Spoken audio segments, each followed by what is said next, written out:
Willkommen, bienvenue. Welcome once again to another live stream.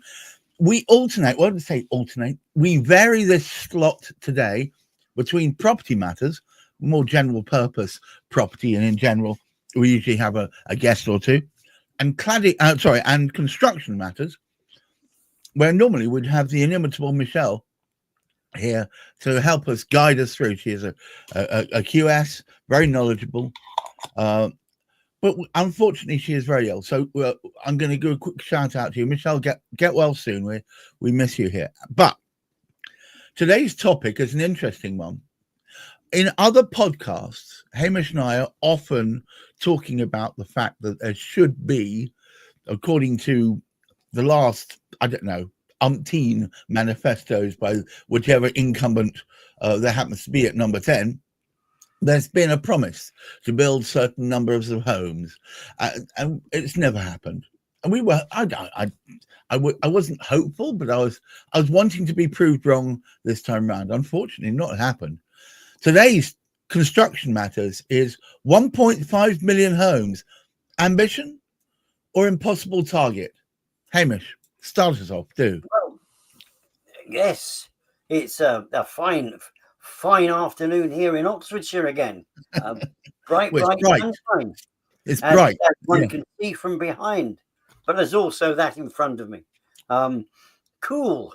It's cool indeed. And of course, as we well know, one of the challenges of cool weather and the dampness that we've had and sub-zeros and all of that, it's not the best of time for the construction industry.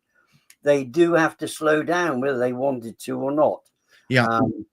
Because concrete doesn't set, plaster doesn't set, and everything you put up gets sort of damp, and it doesn't exactly help the fabric of the building. So it's one of those things that just sort of happens. It needs to be the time of year when things go quiet, go calmer. So we should be able to assess what we've done in 2025 in terms of house build, what we've done. And the reality challenge is numbers never keep up with it.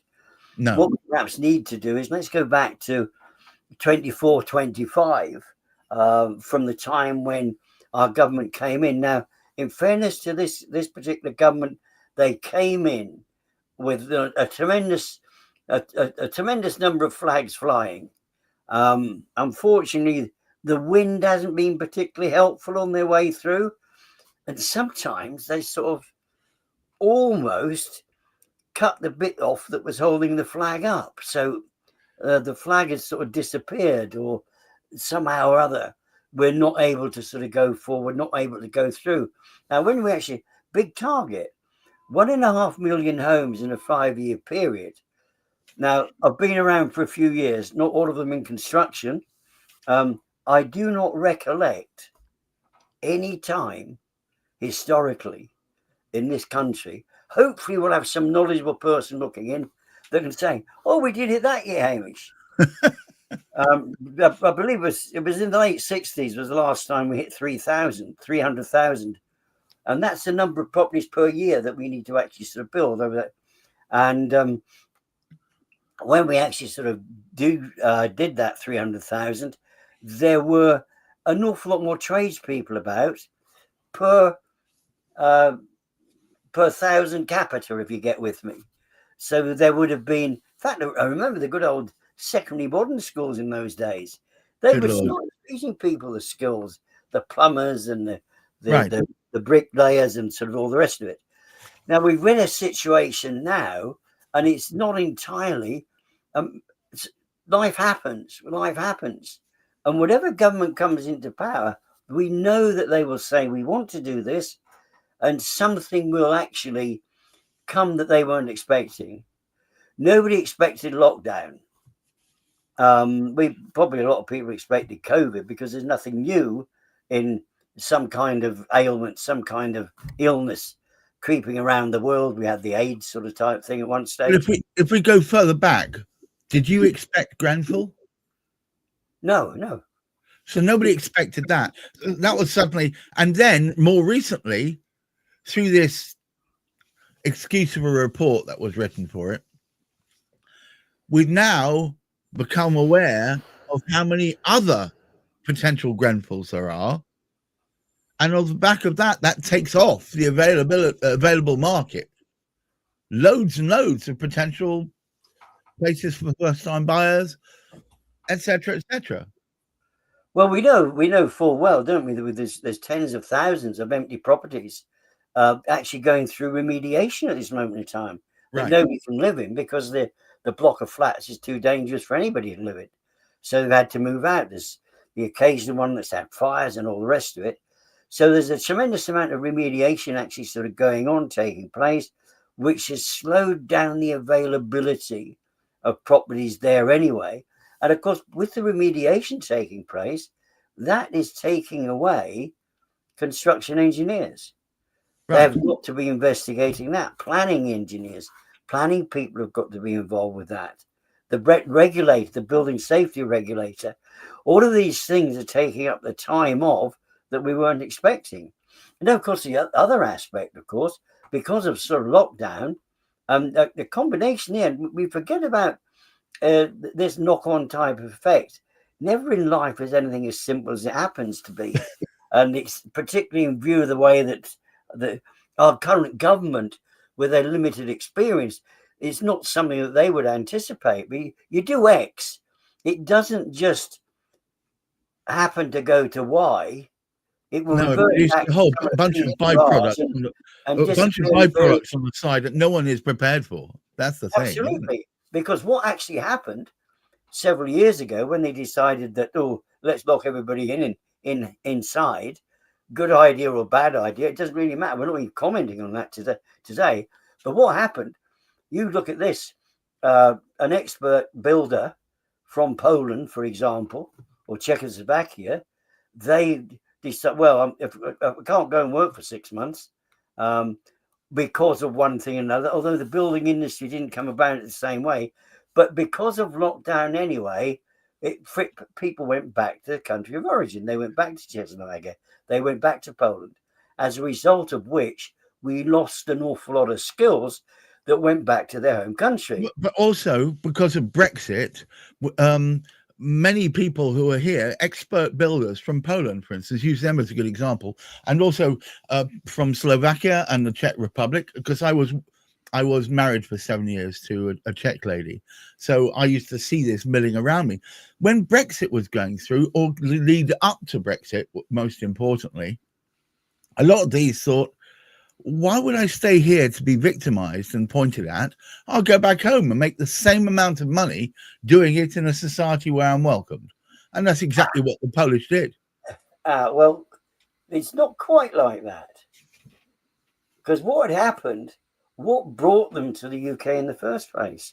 We had, one, we had a good reputation. Oh, absolutely. Secondly, our economy was running fairly effectively. But it was on an even keel. It was on an even keel, wasn't it? Compared to what was going on in Europe, yeah, we were making tremendous strides. So whether we were members of the European community or not, it didn't matter, because they could earn so much more over here, send some of it back home. But then what they found, particularly from Poland, they went back to Poland and they spent several months, and they hang on, the economy's better here than it was before we left. In fact, it's pretty well on par. In fact, it's now a darn sight better than our economy is. Yeah. So so as you said, Gareth, why would one bother to actually go back? I don't blame them. I don't blame them. If you can do as well as you can in your home country and save all that toing and throwing and the cost of travel and so on, why wouldn't you just stay where you are? So what we've done effectively, because I wouldn't say a large amount, a proportion of our workforce, our specialist workforce that did the building in the first place, effectively self-excluded themselves, and we've ended up with not the fullest workforce that we could have had, and an ever decreasing amount of actual stock that's available for people to buy. Yeah, so I mean, let's look back where we started. So we haven't had a 5-year period where 300,000 properties were built or made available within that year. And so Right. that's never happened before. So are we going to see? Well, effectively, 200,000 came onto the market in the last 12 months. So we are now down. So we've actually gone up. If you don't need to be too clever at your mathematics, I won't do anything because I have a habit. I used to teach maths, and I have a habit of messing things up these days. It's mainly because you don't have to work it out. But when you actually sort of take 200 away from 15, if you take 200,000 away from 1.5 million, you end up with sort of 1.3 thousand. So we've now got 1.3 thousand to get out in 4 years, which is a bit more than the 3,000. Well, you know what I'm talking about. I do. So that's actually sort of happened. But we've got the other thing is we've lost the numbers of people. Now within manufacturing, we have repeatedly over time cut back. Now instead of Brexit, because we never really had a proper Brexit. In fact, we still have politicians trying to get back through the back door back into Europe again. Well, it's not going to help us anyway, to be perfectly honest. But whichever way we look at it.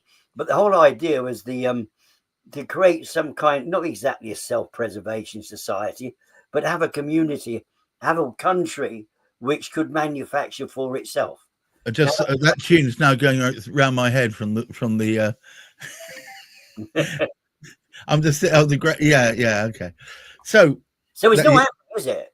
We're not rebuilding. We're not getting back into making materials available. And like we found a couple of weeks ago, and I think it was the very, very knowledgeable Michelle Carr, that the amount of concrete that we're digging up.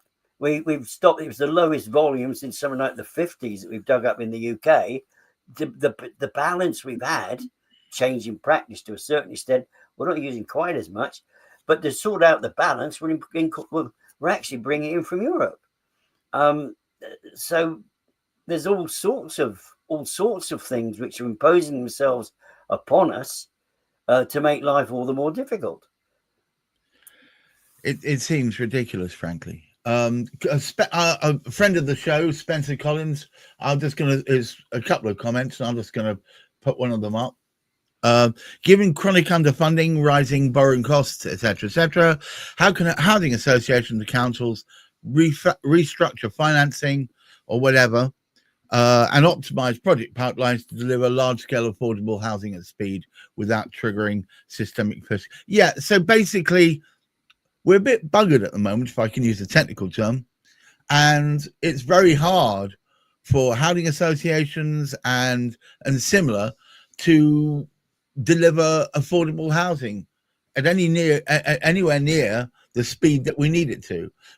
And given that and I return to my comment earlier, there should be a lot more housing available, but it's stuck in limbo in this nonsense about cladding.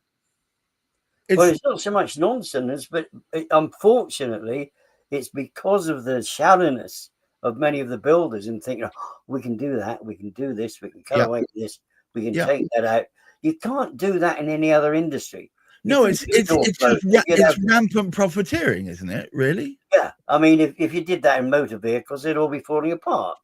I mean, as we know, one or two manufacturers didn't get a particularly good reputation because they weren't particularly reliable. But motor vehicles have become much more reliable because they're much more heavily scrutinized, and from a safety angle as well, which our properties weren't. But I mean, well done, Spencer, because what he actually sort of mentioned there is something we hadn't got on the subject of, the finance that's available. Is there really so much interest in what is actually going on at the moment? And it really is confidence that makes the difference. And we know so much development, so much progress, and so much potential construction, if you like, intent was held back because our budget was held back. That slowed everything down. So that slowed that down from between 3 months and 6 months because nobody's going to do anything now in the full extent until we get into spring of next year. So basically, whatever was happening. So we're down 100,000 because of the budget that was held up. That's held us back another. I don't know. It's impossible to sort of count, but it will be tens of thousands of builds that won't actually sort of take place. Then the slow build up next year, there has to be confidence built. And do we have a government which is encouraging the confidence that Spencer was just suggesting then? I don't think we have at the moment, because we still have this major challenge. We have a shortage of skilled people, and people are leaving the industry, not just builders themselves, not just the, if you like, the professionals involved in that particular side of things. They're finding other things to do. And of course, the way the government is going, any employer, they're discouraged from taking on extra people because of the increased sort of cost. Now, it's also become much more onerous to have staff on board as well over the last year. It's also become much more onerous to be working, because you make your time up by doing a little bit more overtime. Right. Now, the thing is, of course, because they haven't moved up the ceiling for taxation purposes, people are thinking, well, is it really worth it? Nah. No, because you get penalised. I mean, Heather, using my wife as an example, would like to do a bit more work, but she's so close to the limit before she suddenly jumps taxation boundaries. She's decided to hold back. It's ridiculous. We need more skilled workers helping this welfare state stay on its own 2 feet, yet we're penalising people who want to do extra work. No, it's a good thing we're not speaking about politics. And it's really the other aspect we speak about, right? Like the sort of skills shortages, but we've also got this big challenge with getting actually things through from that the initial idea stage, look at the procedure, and then looking at it, and then finding the appropriate land on which to put all of our properties, where to build, how to build. Now, admittedly, because of actions carried out by the present government, it is easier to actually get planning permission.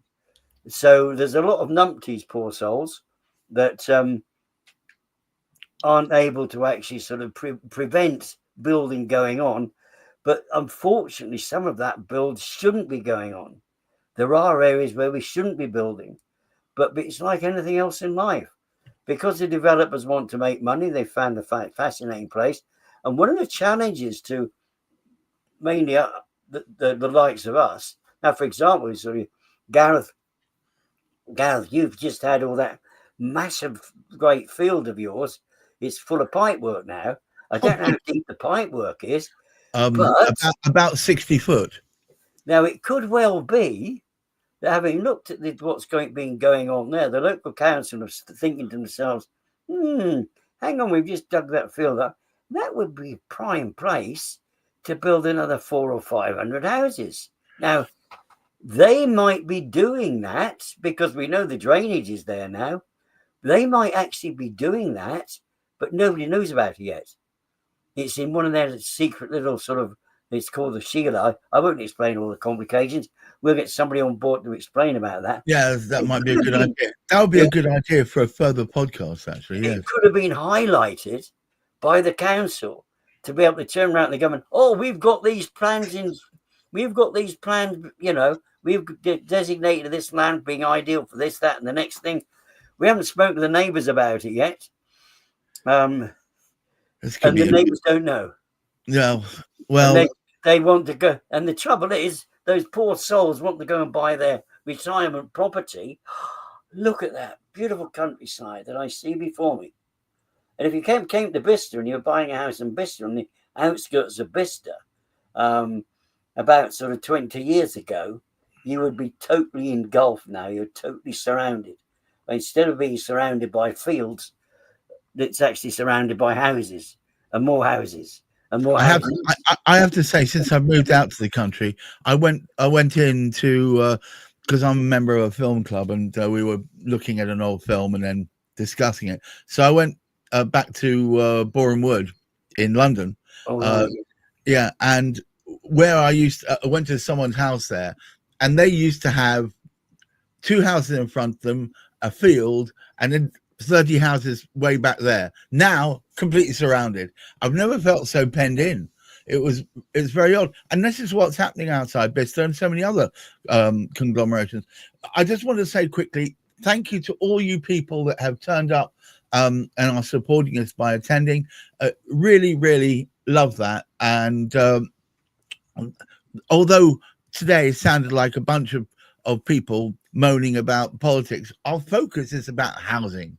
Our focus is about construction and targets that were set and perhaps haven't been met, and perhaps talking about why that is without really focusing on the politics overall.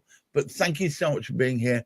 We're going to be doing the same thing again, hopefully, but it will be property matters next week, and we'll be dealing with more in depth about what is promoting or demoting the production and the building of properties. But we'll talk about that then.